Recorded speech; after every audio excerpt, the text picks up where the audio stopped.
Fala, aretês! Bom dia, boa tarde, boa noite, sejam bem-vindas, sejam bem-vindos. Está começando o segundo episódio da Lei do Inquilinato, a Lei 8.245. Galera, se vocês estão curtindo o nosso trabalho, deixe seu like, deixe sua inscrição, compartilhe com seus amigos. Vamos lá?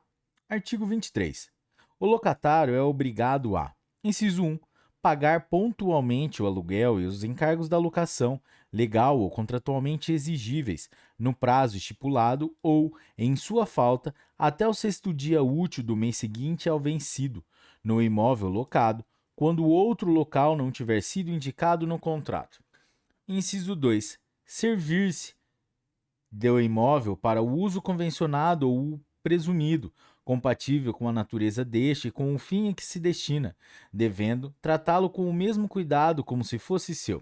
Inciso 3. Restituir o imóvel, fim da locação, no estado em que o recebeu, salvo as deteriorações decorrentes do seu uso normal. Inciso 4. Levar imediatamente ao conhecimento do locador o surgimento de qualquer dano ou defeito cuja reparação a este incumba, bem como as eventuais turbações de terceiros. Inciso 5. Realizar a imediata reparação dos danos verificados no imóvel ou nas suas instalações, provocadas por si, seus dependentes, familiares, visitantes ou prepostos. Inciso 6. Não modificar a forma interna ou externa do imóvel, sem o consentimento prévio e por escrito do locador. Inciso 7. Entregar imediatamente ao locador os documentos de cobrança de tributos e encargos condominiais, bem como qualquer intimação, multa ou exigência da autoridade pública, ainda que dirigida a ele. Locatário. Inciso 8. Pagar as despesas de telefone, de consumo de força, luz e gás, água e esgoto. Inciso 9. Permitir a vistoria do imóvel pelo locador ou por seu mandatário, mediante combinação prévia de dia e hora, bem como admitir que seja o mesmo visitado e examinado por terceiros, na hipótese prevista no artigo 27. Inciso 10. Cumprir integralmente a convenção de condomínio e os regulamentos internos. Inciso 11. Pagar o prêmio do seguro de fiança. Inciso 12. Pagar as despesas ordinárias de condomínio. Parágrafo 1º. Por despesas ordinárias de condomínio se entendem as necessárias à administração respectiva, especialmente: a linha A, salários, encargos trabalhistas, contribuições previdenciárias e sociais dos empregados do condomínio. A linha B, consumo de água e esgoto, gás, luz e força das áreas de uso comum.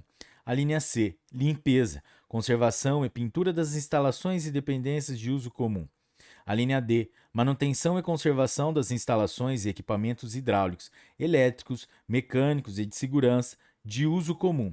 A linha E, manutenção e conservação das instalações e equipamentos de uso comum destinados à prática de esportes e lazer. A linha F, manutenção e conservação de elevadores, porteiro eletrônico e antenas coletivas. A linha G, pequenos reparos nas dependências e instalações elétricas e hidráulicas de uso comum. A linha H, rateios de saldo devedor, salvo se referentes a período anterior ao início da locação. A linha I, reposição do fundo de reserva, total ou parcialmente utilizado no custeio ou complementação das despesas referidas nas alíneas anteriores, salvo se referentes a período anterior ao início da locação. Parágrafo 2º. O locatário fica obrigado ao pagamento das despesas referidas no parágrafo anterior, desde que comprovadas a previsão orçamentária e o rateio mensal, podendo exigir a qualquer tempo a comprovação das mesmas. Parágrafo 3º. No edifício constituído por unidades imobiliárias autônomas de propriedade da mesma pessoa, os locatários ficam obrigados ao pagamento das despesas referidas no parágrafo 1º deste artigo, desde que comprovadas. Artigo 24. Nos imóveis utilizados como habitação coletiva multifamiliar, os locatários ou sublocatários poderão depositar judicialmente o aluguel e encargos se a construção for considerada em condições precárias pelo poder público.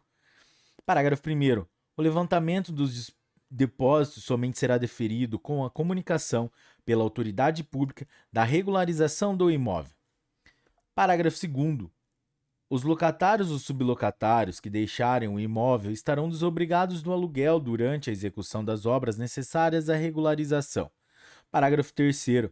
Os depósitos efetuados em juízo pelos locatários e sublocatários poderão ser levantados, mediante ordem judicial, para a realização das obras ou serviços necessários à regularização do imóvel.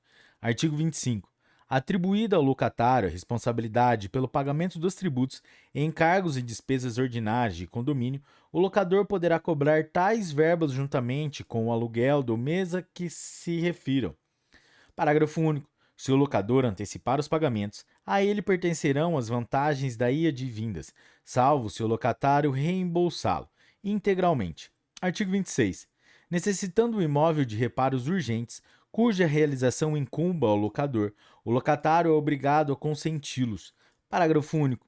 Se os reparos durarem mais de 10 dias, o locatário terá direito ao abatimento do aluguel, proporcional ao período excedente. Se mais de 30 dias, poderá resilir o contrato. Seção 5 do direito de preferência. Artigo 27. No caso de venda, promessa de venda, cessão ou promessa de cessão de direitos ou dação em pagamento, o locatário tem preferência para adquirir o imóvel locado, em igualdade de condições com terceiros, devendo o locador dar-lhe conhecimento do negócio mediante notificação judicial, extrajudicial ou outro meio de ciência inequívoca. Parágrafo único. A comunicação deverá conter todas as condições do negócio e, em especial, o preço, a forma de pagamento, a existência de ônus reais, bem como o local e horário em que pode ser examinada a documentação pertinente. Artigo 28. O direito de preferência do locatário caducará se não manifestada, de maneira inequívoca, sua aceitação integral à proposta no prazo de 30 dias. Artigo 29. Ocorrendo aceitação da proposta pelo locatário, a posterior desistência do negócio pelo locador acarreta a este responsabilidades pelos prejuízos ocasionados, inclusive lucros cessantes. Artigo 30. Estando o imóvel sublocado em sua totalidade, caberá a preferência ao sublocatário e, em seguida, ao locatário. Se forem vários os sublocatários, a preferência caberá a todos em comum ou a qualquer deles, se um só for interessado. Parágrafo único. Havendo pluralidade de pertencentes, caberá preferência ao locatário mais antigo e, se da mesma data, ao mais idoso. Artigo 31. Em se tratando de alienação de mais de uma unidade imobiliária, o direito de preferência incidirá sobre a totalidade dos bens objeto da alienação. Artigo 32. O direito de preferência não alcança os casos de perda da propriedade ou venda por decisão judicial, permuta, doação, integralização de capital, cisão, fusão e incorporação. Parágrafo único. Nos contratos firmados a partir de 1º de outubro de 2001, o direito de preferência de que trata este artigo não alcançará também os casos de constituição da propriedade fiduciária e de perda da propriedade ou venda por quaisquer formas de realização de garantia, inclusive mediante leilão extrajudicial, devendo essa condição constar expressamente em cláusula contratual específica, destacando-se das demais por sua apresentação gráfica. Artigo 33. O locatário preterido no seu direito de preferência poderá reclamar do alienante as perdas e danos ou, depositando o preço e demais despesas do ato de transferência, haver para si o imóvel locado, se o requerer no prazo de 6 meses, a contar do registro do ato no cartório de imóveis, desde que o contrato de locação esteja averbado pelo menos 30 dias antes da alienação junto à matrícula do imóvel. Parágrafo único. A averbação far-se-á à vista de qualquer das vias do contrato de locação, onde que subscrito também por 2 testemunhas. Artigo 34. Havendo condomínio no imóvel, a preferência do condômino terá prioridade sobre a do locatário. Seção 6 das benfeitorias. Artigo 35. Salvo expressa disposição contratual em contrário, as benfeitorias necessárias introduzidas pelo locatário, ainda que não autorizadas pelo locador, bem como as úteis, desde que autorizadas, serão indenizáveis e permitem o exercício do direito de retenção. Artigo 36. As benfeitorias voluptuárias não serão indenizáveis, podendo ser levantadas pelo locatário. Fim da locação, desde que sua retirada não afete a estrutura e a substância do imóvel. Seção 7 das garantias locatícias. Artigo 37. No contrato de locação, pode o locador exigir do locatário as seguintes modalidades de garantia: calção, fiança. Inciso 3, seguro de fiança locatícia. Inciso 4, cessão fiduciária de cotas de fundo de investimento. Parágrafo único. É vedada, sob pena de nulidade, mais de uma das modalidades de garantia no mesmo contrato de locação. Artigo 38. A calção poderá ser em bens móveis ou imóveis. Parágrafo 1º. A calção em bens móveis deverá ser registrada em cartório de títulos e documentos. A em bens imóveis deverá ser averbada à margem da respectiva matrícula.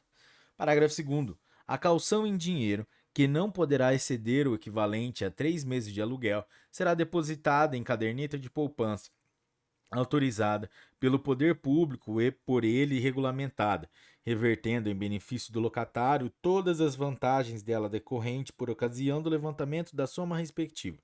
Parágrafo 3º. A calção em títulos e ações deverá ser substituída no prazo de 30 dias, em caso de concordata, falência ou liquidação das sociedades emissoras. Artigo 39. Salvo disposição contratual em contrário, qualquer das garantias da locação se estende até a efetiva devolução do imóvel, ainda que prorrogada a locação por prazo indeterminado por força desta lei. Artigo 40. O locador poderá exigir novo fiador ou a substituição da modalidade de garantia nos seguintes casos: inciso 1, morte do fiador; inciso 2, ausência, interdição, recuperação judicial, falência ou insolvência do fiador, declaradas judicialmente; inciso 3, alienação ou gravação de todos os bens imóveis do fiador ou sua mudança de residência sem comunicação ao locador; inciso 4, exoneração do fiador; inciso 5, prorrogação da locação por prazo indeterminado, sendo a fiança ajustada por prazo certo. Inciso 6, desaparecimento dos bens móveis. Inciso 7, desapropriação ou alienação do imóvel. Inciso 8, exoneração de garantia constituída por cotas de fundo de investimento. Inciso 9, liquidação ou encerramento do fundo de investimento de que trata o inciso 4 do artigo 37 desta lei. Inciso 10, prorrogação da liquidação da locação por prazo indeterminado, uma vez notificado o locador pelo fiador de sua intenção de desoneração, ficando obrigado por todos os efeitos da fiança durante 120 dias após a notificação do locador. Parágrafo único. O locador poderá notificar o locatário para apresentar nova garantia locatícia no prazo de 30 dias, sob pena de desfazimento da locação. Artigo 41.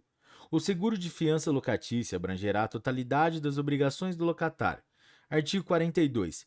Não estando a locação garantida por qualquer das modalidades, o locador poderá exigir do locatário o pagamento do aluguel em encargos até o 6º dia útil do mês vencendo.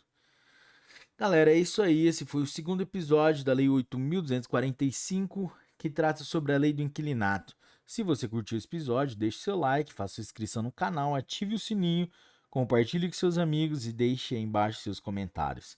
Galera, é isso aí. Até a próxima. Bons estudos. Tchau!